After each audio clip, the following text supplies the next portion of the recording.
This is Writers' Voices with Monica and Caroline, and I'm your host, Monica Hadley, and with me is my co-host, Caroline Kilborn, and we're waiting for our guest to call in for today. But so how are you today, Mom? I'm good. It's a beautiful, sunshiny day for solar power, just perfect, and we're very grateful for that.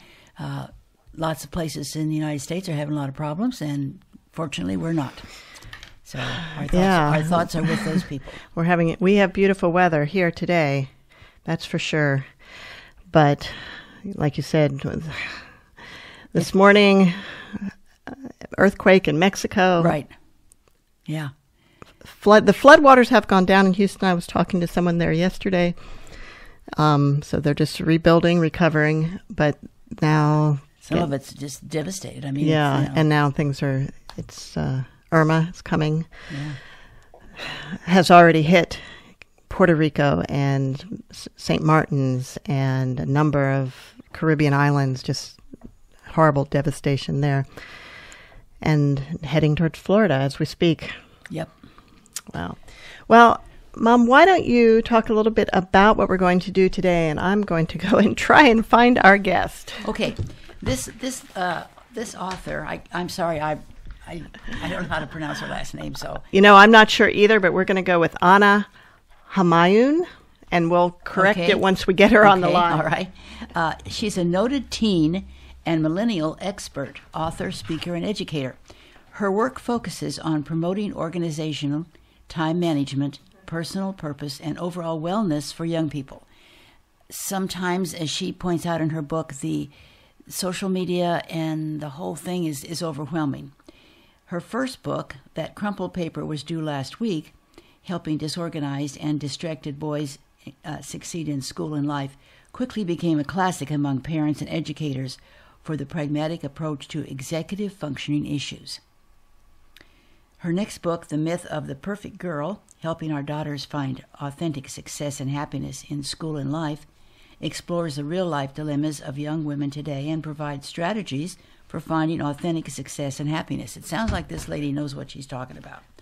Her latest book, Social Media Wellness, Helping Teens and Tweens Thrive in an Unbalanced Digital World, decodes the new language of social media socialization and provides practical strategies to encourage better choices online and in real life. So this is a book I would think all parents would want to read, and kids too. I really hope, I talked to Anna just a minute ago, and she was going to call into the station number, and I don't know if there's an issue with the phones, because I have not heard from her. But when, I'm looking forward to asking her, are the kids aware that it's a problem? Well, I don't know, but every teenager that I see is, as my friend used to say, gazing into the little glass screen. Yeah.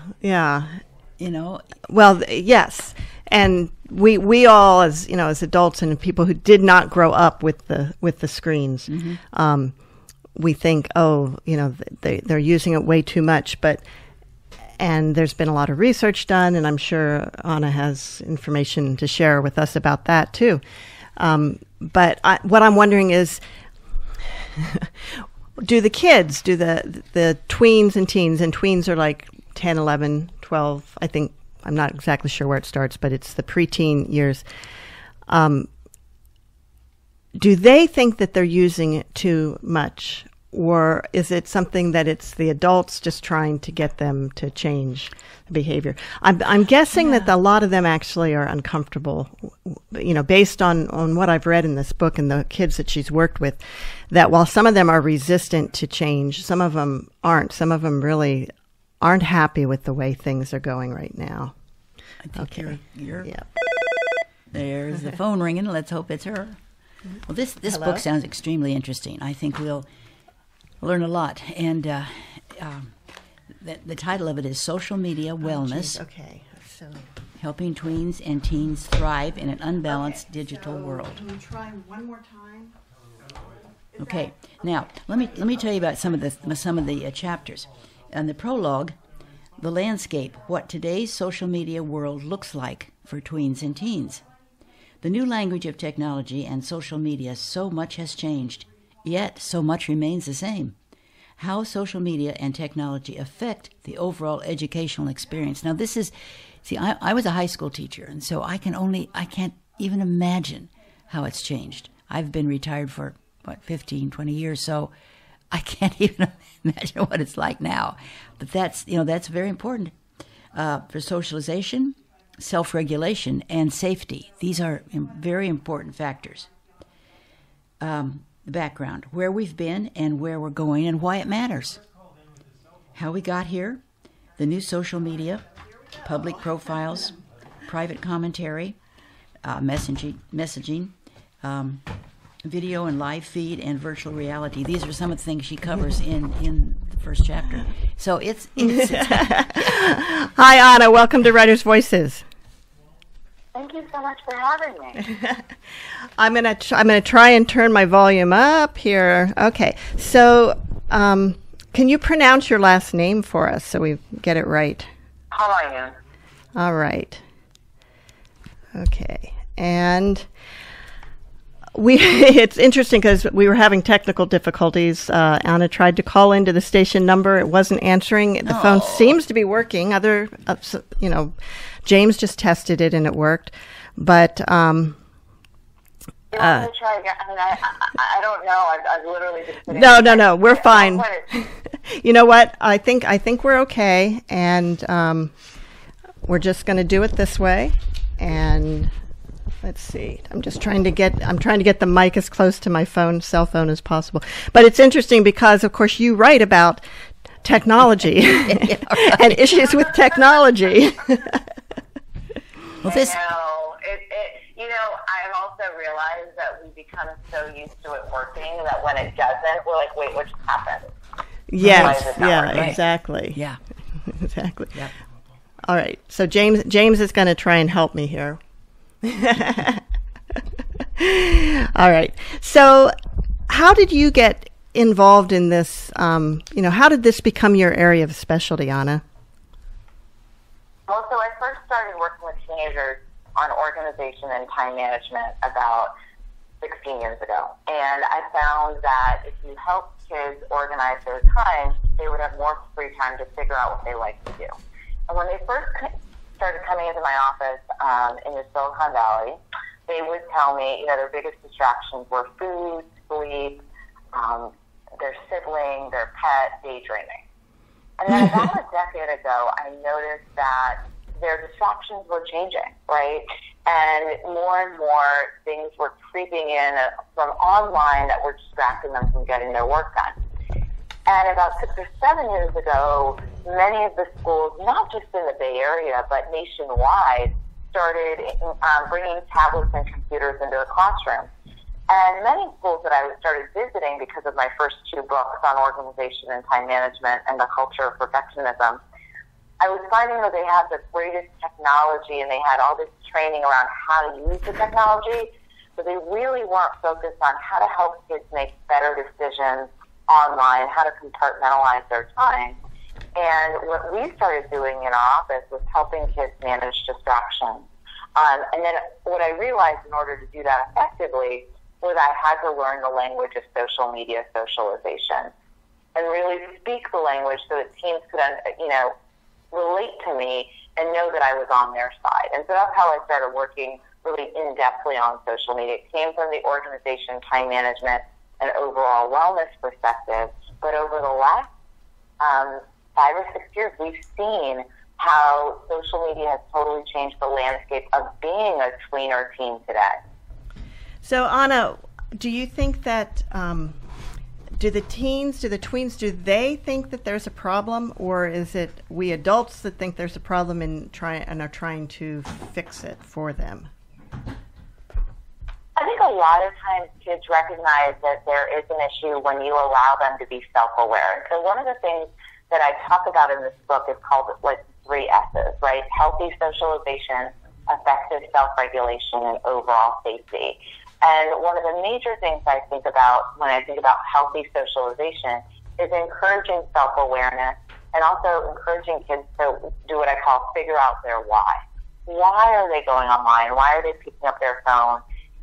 Is it because they walked into a room and they don't know anyone? Or is it because they're lonely or sad or bored? And when you do that, kids start to recognize when things feel off balance.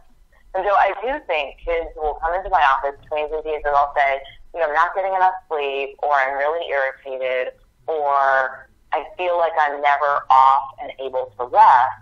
And then we'll be able to sort of navigate from there that imbalance, because it's different for every person, adult or child. And how early does this imbalance start?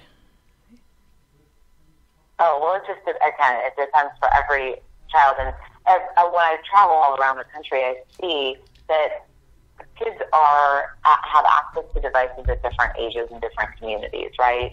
So there are some places where people are like not until high school, and then there are other places where kids have cell phones far earlier. And my work is really all about where do you feel this imbalance, and so it could be as young as 6, 7, 8, 9, or it could be in high school or beyond. But we know that adults feel this sense of imbalance, right?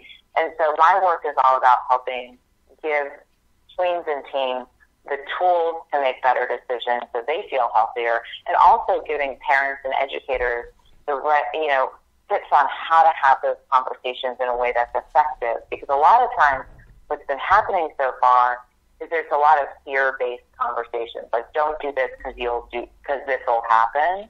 And what ends up happening with a lot of teens and tweens is they go online, so they go what I call underground. So they're using like secret or hidden apps, and so they don't really seek out parental or adult help when something doesn't go as planned, and that's a problem. So we want to focus on wellness and the well-being of our kids. It's really important that we speak the language that they're dealing with right now, and then we help give them guidance when things don't go as planned. So it isn't just a matter of restricting their access to devices. You really need to know what your kids are doing.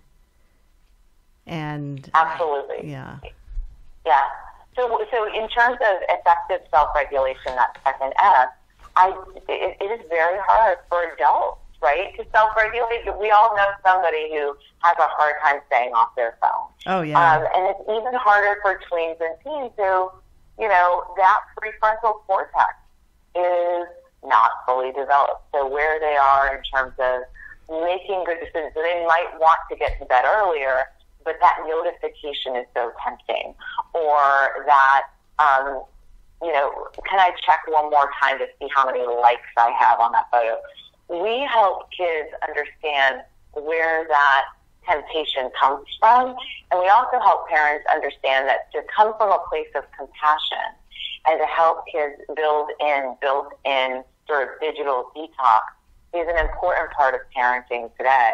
Because a lot of kids, even if they want to self-regulate, they won't. I'll tell you a story. So I interviewed a bunch of teens on camera for the book trailer we created. And in the middle of the video, we had this high school junior, and she says, I should really give my parents my phone at night. I've been arguing with them about it. And she had this realization in that, she was talking to herself. And so what we find is, even if they want to, they think, okay, I should put my phone away at night. Unless someone takes it away or creates that space for them to be off, they sometimes can't do it themselves. Are there apps that allow parents to control it sort of remotely? Yeah, there are a lot of different apps that allow for different levels of monitorization. There's one called RPAC. It's a family app where you can turn things on or off remotely. And then there are different ones that are out there. There's a lot coming to market right now. There's also, within the Apple system, or there's different things that you can do to go online, and if you have an Apple Family Share plan, you can sort of restrict when and how things are used. So certainly those do exist.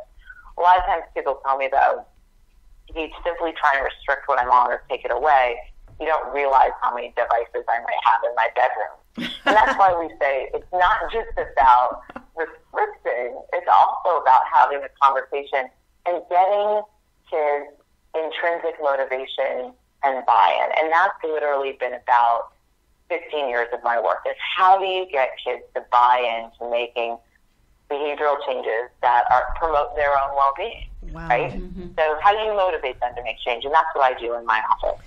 And that's what we talk about in the book. Wow. You're listening to Writers' Voices with Monica and Caroline, and our guest today is Anna Homayoun, author of Social Media Wellness, Helping Tweens and Teens Thrive in an Unbalanced Digital World. And this is your third book, right? This is my third book, yeah. Right. And tell us a little bit about your first two books and how you came to write those books. Sure. So my first book was called That Crumpled Paper Was Due Last Week, Helping Disorganized and Distracted Boys Succeed in School and Life. And that came about because I had worked with a lot of young men in my office, teens and tween boys, who were incredibly capable, and they would come into my office with literally like 800 pieces of paper that were, at the bottom of their backpack. And we would go through every single piece of paper and create a binder for them. And then over the next 6 or 12 months, they would go from a 2.5 GPA to a 3.7. They would go up so much in their SAT scores that their counselor didn't believe it. But not only that, they would become more confident in their abilities. They would participate in class more. They would try new activities. They were just more vibrant as students and people in their school and greater community. And I was talking to a college dean, and he said, we have a real crisis in boys' education. They're not going to college at the same rate. They're not graduating at the same rate. And I said, I know why. It's all about their backpack. So that's how I came up with the idea for their book. Because now, I started this in 2001. So just 3 weeks ago, I was at a picnic where one of my very first students was there. He now is a father. His wife, their second child was on their way, and he is an attorney at Airbnb, one of the companies in Silicon Valley. And he said to me, he said, I still use that binder system and the stuff you taught me every day in my work. And that is what I hear again and again. So that's really what, catapulted my work around organization and time management. And then my second book was called The Myth of the Perfect Girl. And it's all about the culture of perfectionism and how it affects girls today. And it really is this idea that there's so much content coming at us, right? About how we should be, what we should look like, what we should do next. And what I was hearing from so many girls and women was that nothing they ever did felt good enough. And there were three things that really struck me to make that book a reality. One was that I was having so many high school girls come into my office, and they all had the same activities and the same sort of grades and scores, and I would ask them, what do you like to do for fun? And they would tell me, they would look at me actually with, like I had three heads. They're like, well, what do you mean fun? I said, well, if you had a day to yourself, what would you do? And they would look at me like, I don't know. And I gave like 7 of them a homework assignment for the summer that they needed to figure out what they like to do for fun. And one of them came back and she was like, I thought I was going to like baking, but there is so much cleanup involved. But I realized that I like playing the piano. But I used to be doing it for competitions, but really just sitting there for 20 minutes for pleasure really relaxes me, right? And then I was interviewing again some college deans, and they said, we are having kids arrive on our doorstep with greater mental health issues than ever before. And I said, well, a lot of this perfectionism sort of lets you never feel like you can be off or like anything is ever good enough. And then at the time I was in my early 30s, and I was seeing a lot of my friends leave their jobs because they said, or be very confused because they said, well, I started down this path because I thought it was the thing I was supposed to be doing. And now, like 10 or 12 or 15 years later, I realized I don't even know what I like to do. So I thought, what if we started asking tweens and teens earlier to develop what I call their own blueprint for success? So that's how the Myth of the Perfect Girl came about. Mm-hmm. But in that time, I realized that it's not just this culture of perfectionism or the distractions from pets or dogs or whatever. It's also how media and social media have created this new language of socialization. So there's an information overload if we don't know how to filter in and filter out of our experiences. And it can feel very energizing when we have a sense of connection or community online or in real life, but it can also be really draining. And so it became the next thing that I really wanted to talk about, which is how this book came about. And I will tell you, this book was the hardest one by far to write. It took me 4 years, and I rewrote it from scratch for a couple of reasons. One, social media has changed so much just in the 4 years that I had this book contract, but also tablets and computers and coming into the classroom has changed so much. And I wanted to create a book that was timeless. Like my other two books still, parents still refer to them today and use them as resources. And I wanted to create something that had a framework for parents and educators that they could look at for years to come. And this idea of the 3 S's, the healthy socialization, effective self-regulation, overall safety, really gives a good foundation to talk about social media. So that's sort of the evolution of my work. It's really what are kids dealing with that in some ways no one else is talking about in a way that's practical and prescriptive. Like, what can you do today that can make your life easier? Well, there's definitely a need for that, and because it's easy to look around and say, well, and adults have always looked at kids and thought that there was something wrong with them or with the choices that they made.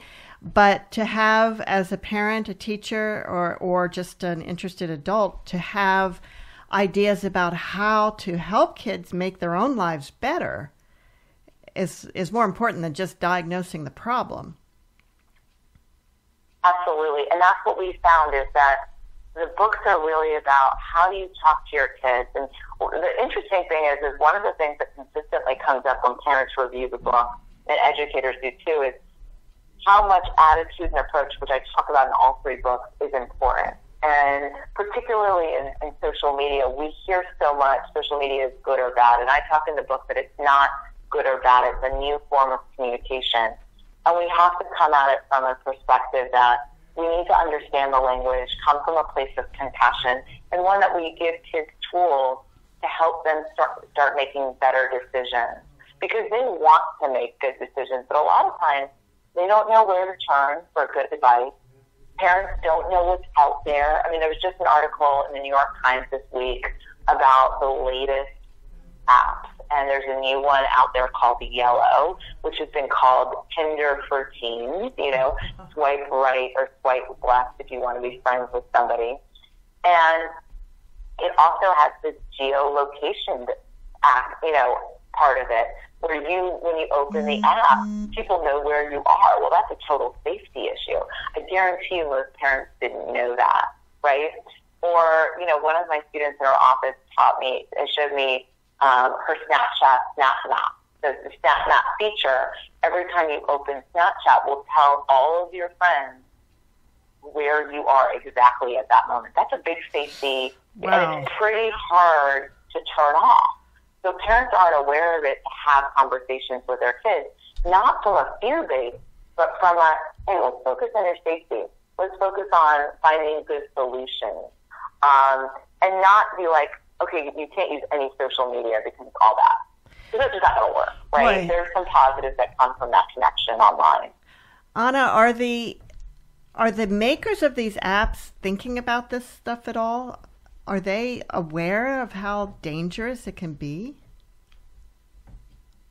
Absolutely. And I have to say, in my research for this book, I have met with or emailed or interviewed people from all the major social media companies. And I have to say, they are all working on creating safer ways for kids to be online, for sure. Many of them, I would say. Many, especially the bigger ones.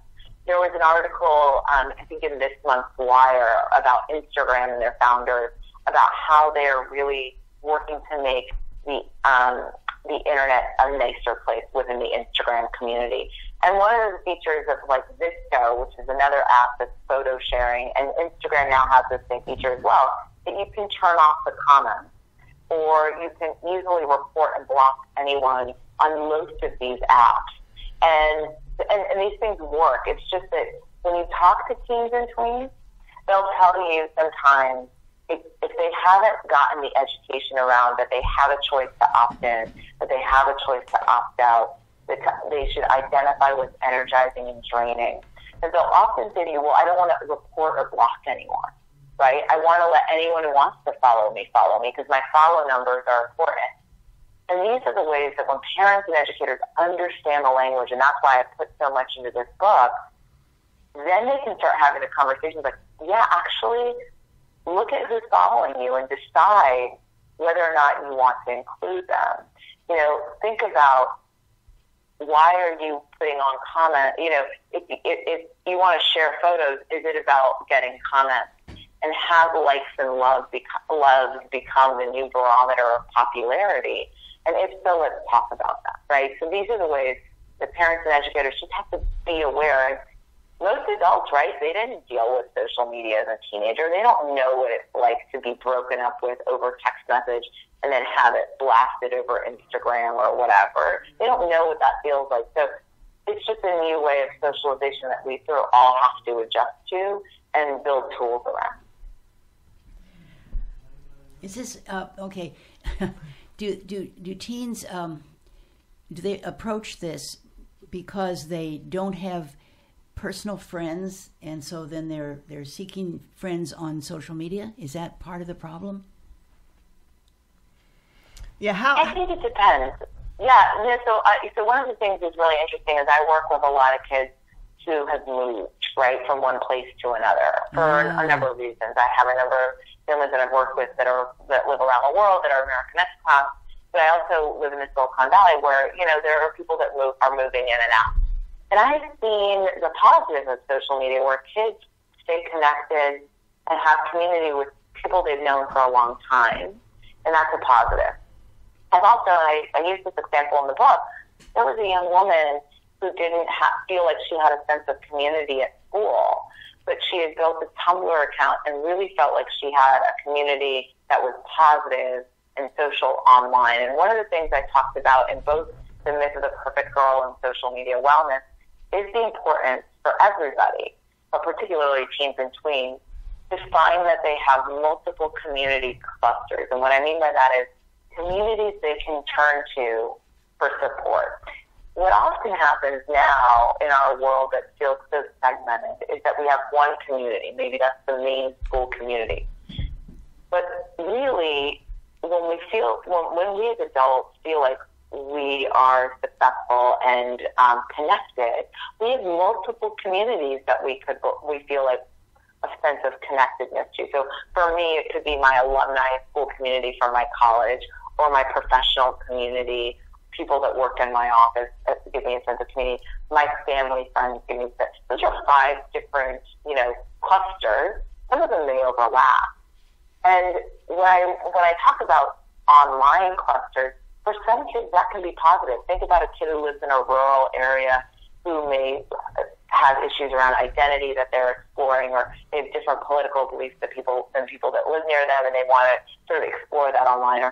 Or one of my close childhood friends had a severe illness and was out of school for 2 years. And she found a community online. She had surgery and all of these things. There was a community online for her that was positive. So I don't think it's necessarily only that kids don't feel like they have social skills to meet people in person, so they're going online. That's why it's much more nuanced. And honestly, as a part of my research for the book, I actually became more supportive of some online communities that are positive because I saw the effects they had. Like I had one time where a girl was asking questions around mental health resources for teenagers in a local community with an anonymous chat room. And there were 9 or 10 people that responded with really positive and really good resources for that person to reach out to. I don't know if that girl would have felt comfortable asking for those resources to a teacher or a counselor or family member, but she was able to get those resources online. And that's another thing we have to, that's why it's so nuanced. It's not You know, there are times where it could be very positive and get people the help they need, and there are other times where it could be very toxic, as you said, and that might not be the right thing. Wow. You're listening to Writers' Voices with Monica and Caroline, and our guest today. And remind me again how to pronounce your last name, Anna? Homayoun. So Anna Homayoun. Homayoun. It's kind of like Hawaiian. You got it. All right, Anna Homayoun. And she is the author of Social Media Wellness, Helping Tweens and Teens Thrive in an Unbalanced Digital World. I would say this book is a must-read for parents. Yeah. And, you know, it's interesting because kids today, like you write about in the book, they've grown up with this. They're so accustomed to devices and technology, most kids. I mean, my granddaughter learned to crawl trying to get to her mother's laptop. I believe it.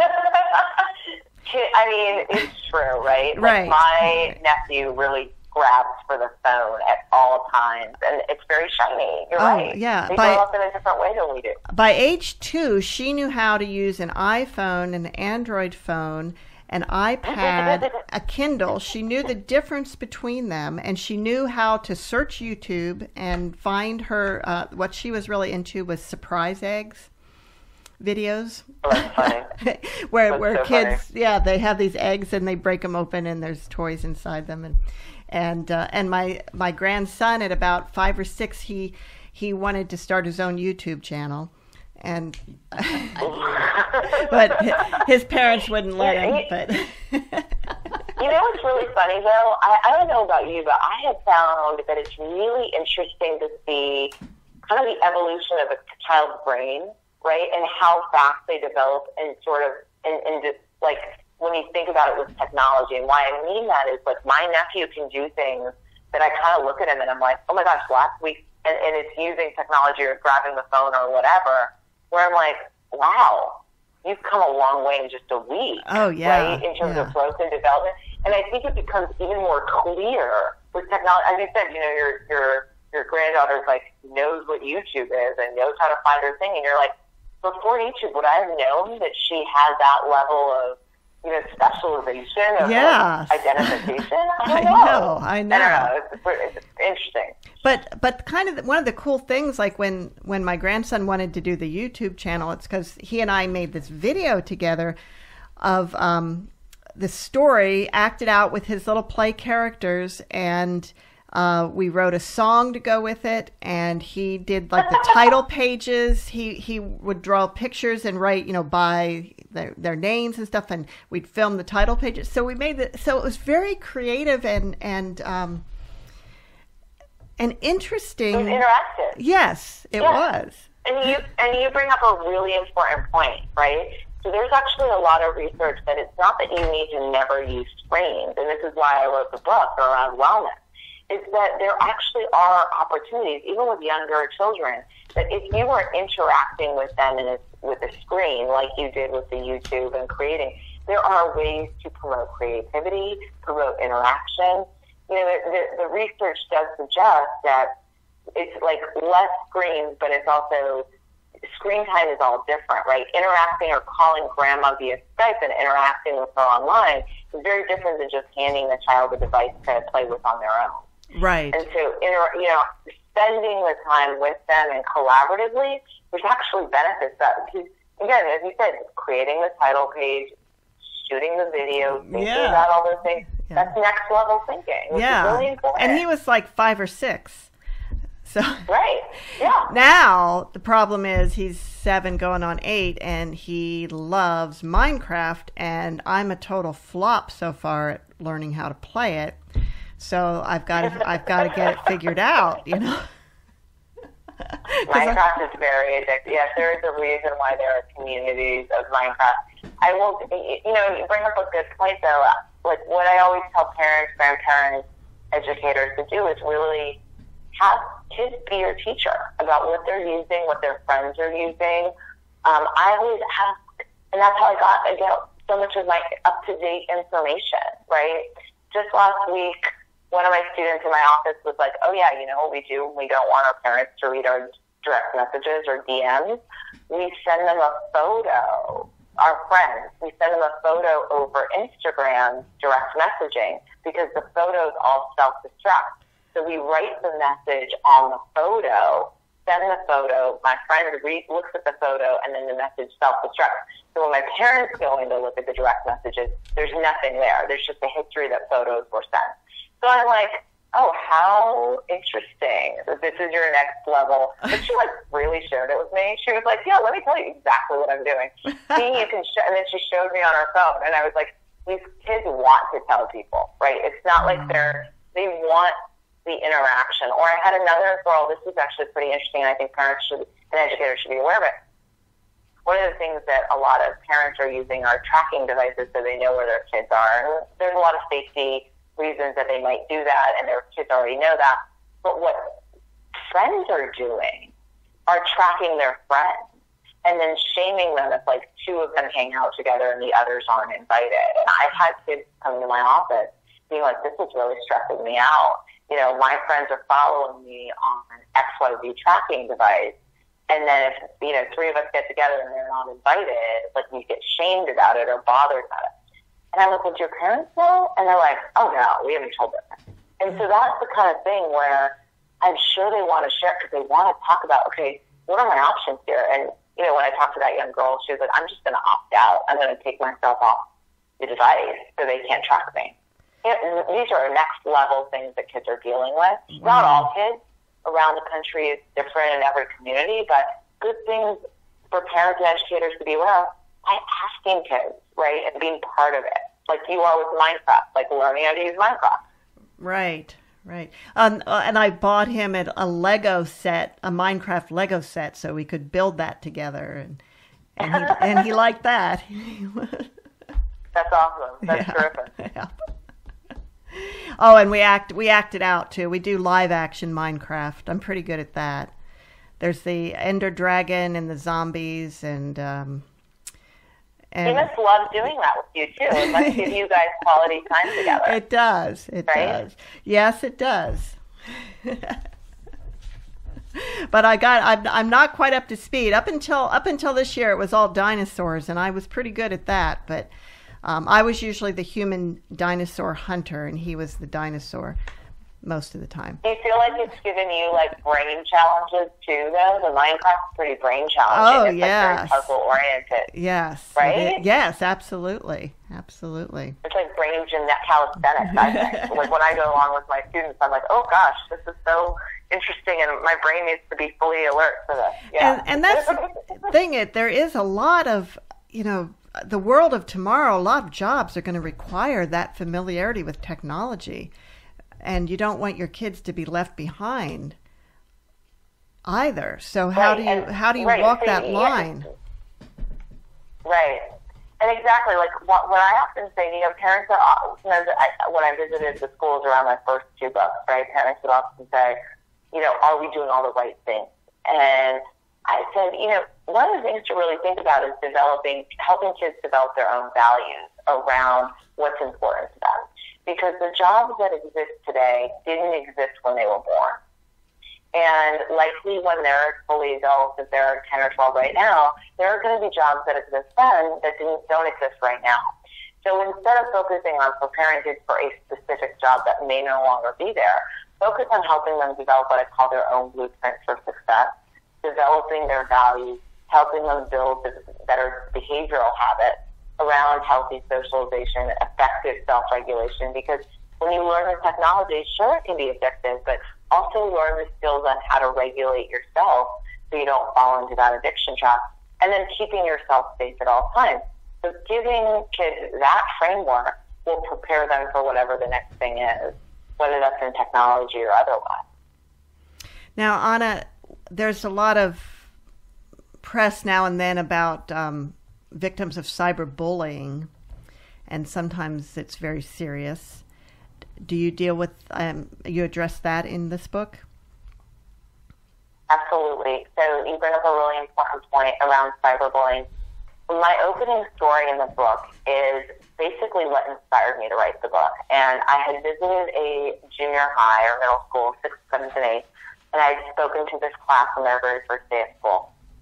And then a week later, I returned to the school, and I was speaking to the parents that night. And one of the girls stopped me in the hallway. She was a 7th grader.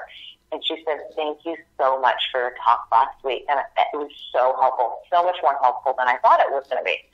And I said, "So what happened? And she, why was it so helpful?" Like, I was really, and she was very, adamant.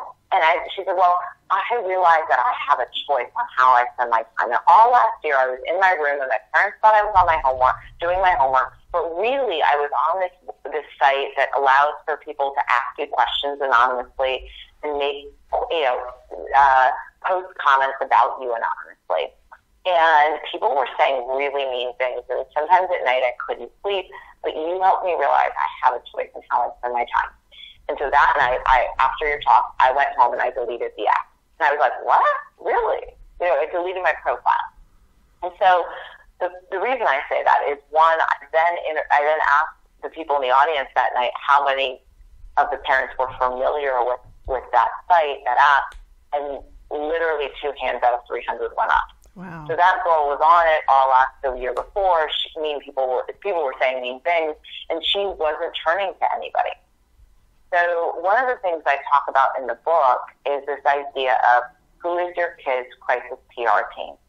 And when kids come into our office, I talk to them about who are their supporters and who are their clarifiers. 3 supporters and 3 clarifiers.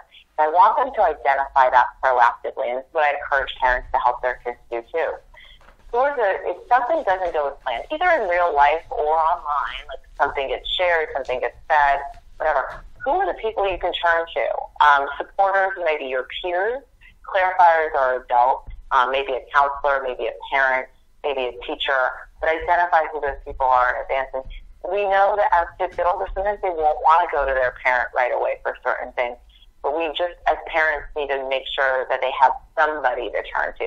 And they know who that person is ahead of time, because in the middle of a crisis, everybody feels like they don't have anyone to turn to, especially if you're a teenager, right? Mm-hmm. And then also to know about national resources like the crisis text line. We know that only a third of emails get opened, but 100% of text messages get opened, which is why the crisis text line exists, right? You can text into this number, and then a trained volunteer will text you back right away. So all of these resources are helping proactively create a safer environment.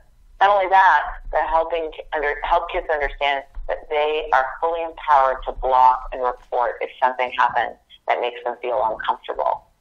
And so those are sort of the foundational work that we do around promoting safety, because we know that there is cyberbullying, and we know that what happens online affects how kids show up in the classroom, affects their mental well-being, affects their social and emotional well-being. But we need to sort of address that proactively before kids even go online. We need to consistently have conversations with them while they're online. So you don't have a situation like that girl who spent a year having people say mean things to her and not turning to anybody. And one more thing I would say about that is parents will always say to me, "Why didn't she just opt out? Or why did she just, why was she on this site?" And what tweens will tell me, in junior high particularly, they're still in this place of development where they really care what other people think about them, is that they think that this anonymous, sites and where people can leave anonymous comments, that they'll get a sense of what people really think about them. So whereas adults are like, "I don't really care what people think about me," or I'll just delete that. Or, "I don't want to know what people really think about me." Yeah, I don't want to know. Like, please, opt yourself out. Kids are like, "Oh no, I really want to know," and I feel like if it's anonymous, they'll be honest. And I'm like, we don't need that much honesty in the world. But anyways, so it's really helping them understand that they have choices in how they opt in and opt out, and that's what I really help parents and educators get the tools around having those conversations, because they might not know how to do that. Well, I remember in junior high school, there was this thing where we all had these books that we would get everybody to write in. I can't remember what they were called. Yeah. And some of them, most people would write nice things, but sometimes people would write mean things. And then I remember I found something of my daughter's who's in her mid-30s now, and from junior high, where they were writing about other kids, and other kids were writing about her and so forth. So I think this has always gone on. It isn't really anything new. No, absolutely. You bring up a great point. It's like, this is why I say social media isn't good or bad. It simply amplifies, in many cases, what's always existed. Like, ask any adult woman, and she'll tell you in junior high, somebody rolled their eyes at her and ruined her day, or like made a snide comment, or was like whatever. But now it happens online, or now it can go viral, or now it can get amplified, or there's a bigger audience, right? Someone rolls their eyes at you in the hallway, okay, that makes you feel crappy, but you move on. But if someone says a really mean comment online and 100 people like it, well, that's a problem, right? So that's amplified. And those are the things that we have to help with the healthy socialization piece. Helping kids figure out what's energizing and draining. And even with kids who are doing the mean comments, I find that really having conversations around, what you say to others is a reflection of how you feel about yourself. And actually, when I say that, I can see in the audience that kids are really thinking about that comment, that idea. And they're like, whoa, that's uncomfortable.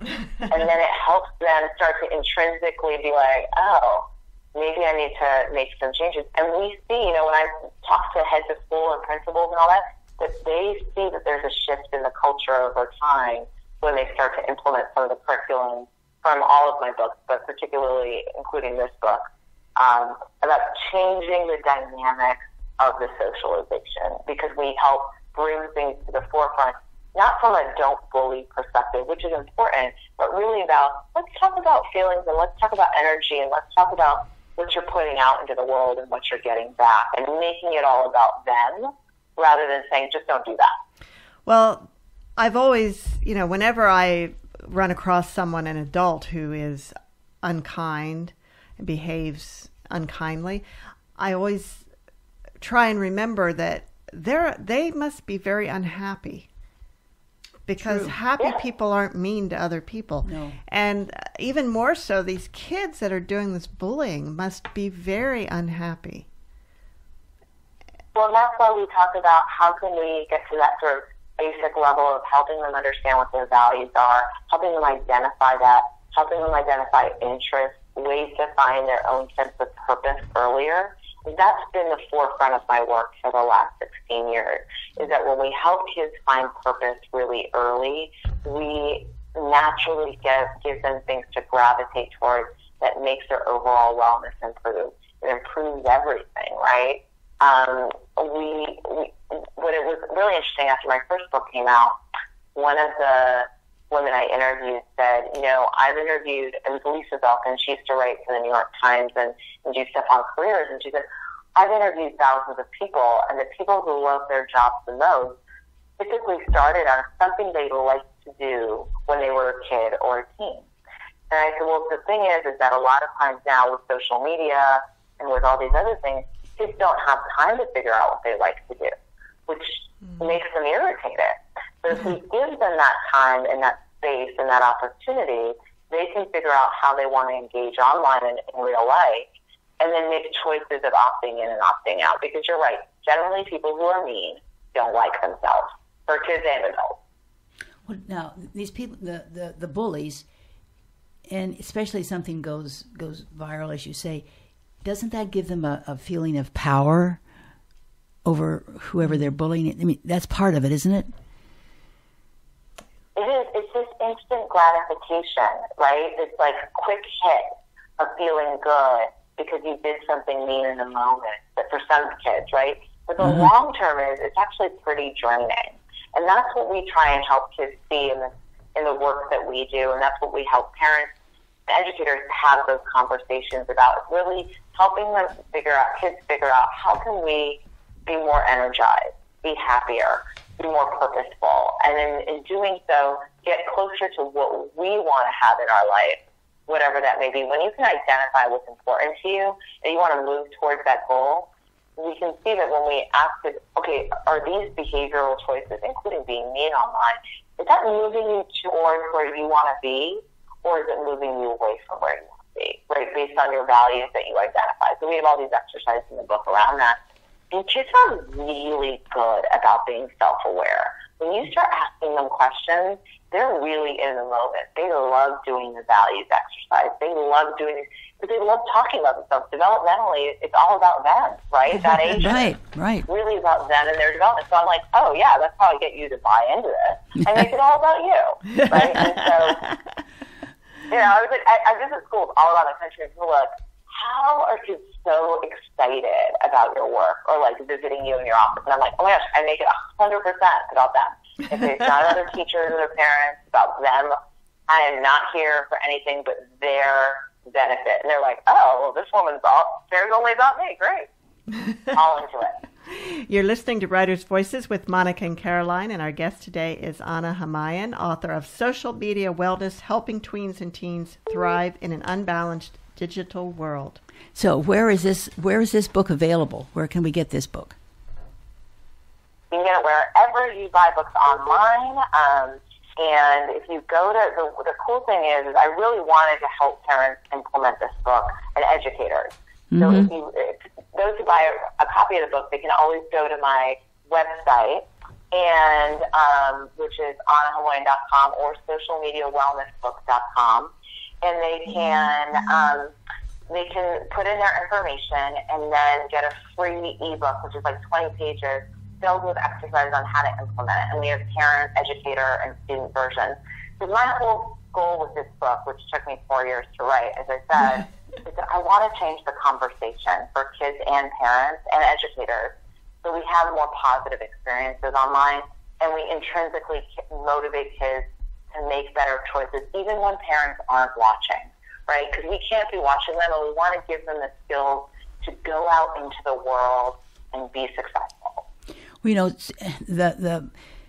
the family dynamic has changed so much because very often both parents work. And so there's nobody at home, maybe when they come home from school, and so they're on their own for a little while, and that's maybe where the trouble begins. Yeah. Maybe, I don't know. It's a complicated world, let's face it. You know, when my daughter was about 11 years old, and I had worked one day, or I always worked, and one day I stayed home and I baked cookies, and I was there when she got home, and I said to her, I'm thinking maybe I should stay home more. And she said, but when would I get to be alone? Oh, okay. So there's always more, and the idea really is helping kids make better choices, because you're not, even if a parent works or doesn't work, right? There is always that opportunity to go underground too. Like, I don't know if you remember the Harvard case earlier this year where the kids had their offers rescinded after they were sharing in private chat rooms. But much of that to me was, kids going underground and thinking that they were hiding out because people had scared them into thinking, if you share something bad, you won't get into college. Oh, that's okay. We'll go behind closed doors or behind a private chat room and really amplify what we're doing, rather than having better conversations and not scaring them into going behind closed doors, really having conversations about like choosing how they're interacting based on their in real life values. Because even if parents aren't home all the time, or even if they are, kids always find that way. Kids are smart. If they want to do something, they'll do it whether or not you're there 24 hours a night. That is true. They're determined with technology. Now, Anna, we only have a couple minutes left, but this book was published by Corwin, which is a Sage company, and it says it's the premier provider of professional learning products. And so tell me how you got connected with them and how that works as a publisher.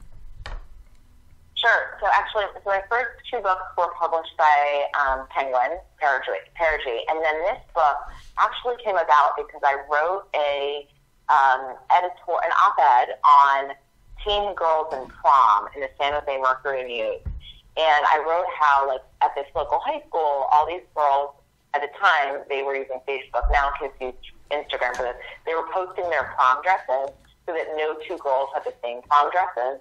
And it was like this race to post your prom dress first. And it was all these like social manipulations. And these girls were telling me about it. And I'm like, oh my gosh, there's something definitely to write about. So I wrote about it.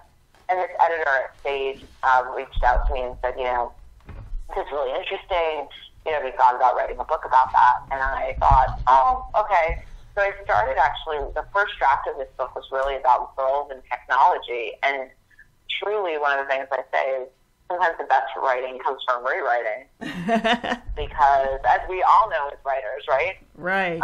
Because the first draft was actually, I thought, terrible. And we went, my editor read it, and she said, I'm not feeling this book. And I said, I'm not feeling this book either. And then she said, I really love what you have to say about social media. And I'm like, me too. And nobody is saying it. Because, my office is in the heart of Silicon Valley. I have friends who are investors in all these companies, or they're working at all these companies. My office is, 2 miles from Google, 5 miles from Facebook, 6 miles from Apple. So I'm literally in the heart of it, right? And I said, I really feel like the social media piece and technology and classroom has not been talked about. So then I set aside to go write this second draft. And it really came together. I'm really proud of the book because I think it's very useful and it's pragmatic and it's full of tools. But I will tell you, it took way longer. As you know, as a writer, right? You think, oh, this is no big deal. I'm gonna, I've outlined it. Things change. And even in the final edits, right? There was one app that went, closed shop in April that I had to change the story in the final edits, and the editor was like, "You are kidding! This stuff changes." And I was like, yeah, it really does. Well, thank you so much for being with us today. This is an important topic, and yes, it is. Yeah, like Caroline said, it's something every parent, every educator should read. And Mom, do you have some closing words for us today? Yeah, the world of social media is not impossible to understand. But there's so much different facets of it, and it changes daily. That is our problem. And see you next week on Writers' Voices.